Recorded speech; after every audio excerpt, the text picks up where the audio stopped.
Good morning, everyone. I'm back with another quote this week.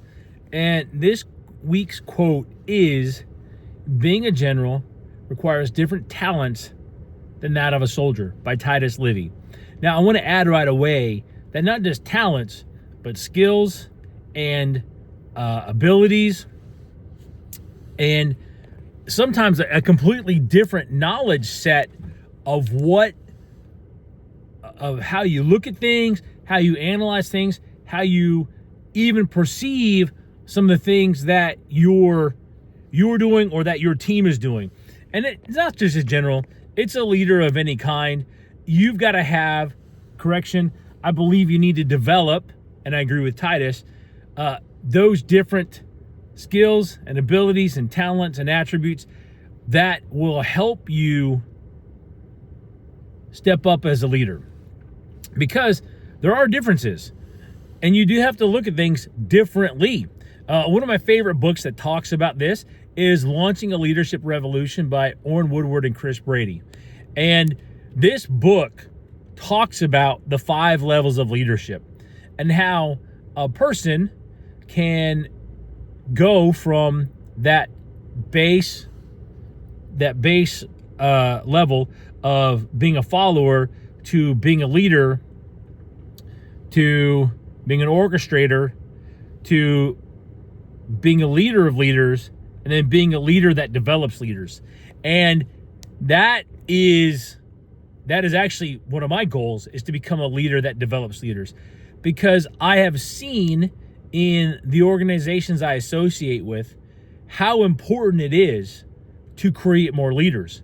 One of my own quotes that I've posted before is that a leader's job is to create more leaders. And I really firmly believe that. And I really believe that if you're a student of leadership, that you will get to a point where you see and understand that concept, that the job of a leader is to create more leaders.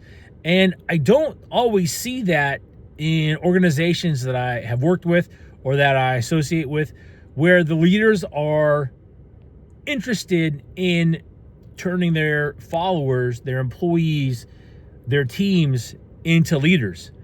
What I have learned over the years is that the organizations that do that and extend that trust to their people create much more powerful organizations.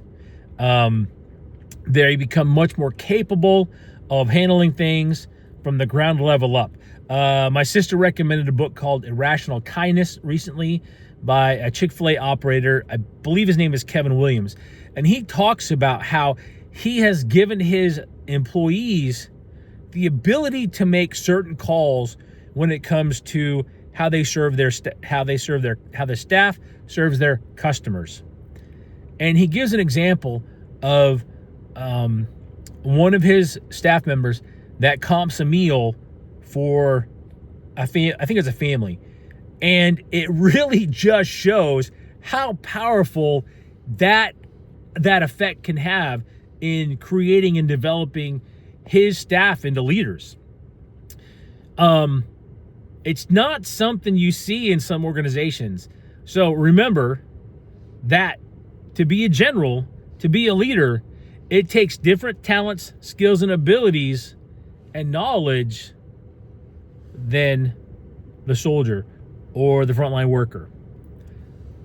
However, the best leaders will help their people grow into leaders. And that will make a massive and huge difference in your organization. And remember that books are the ultimate cheat code to life. Hope you guys go out and make it a great day and make it a great week.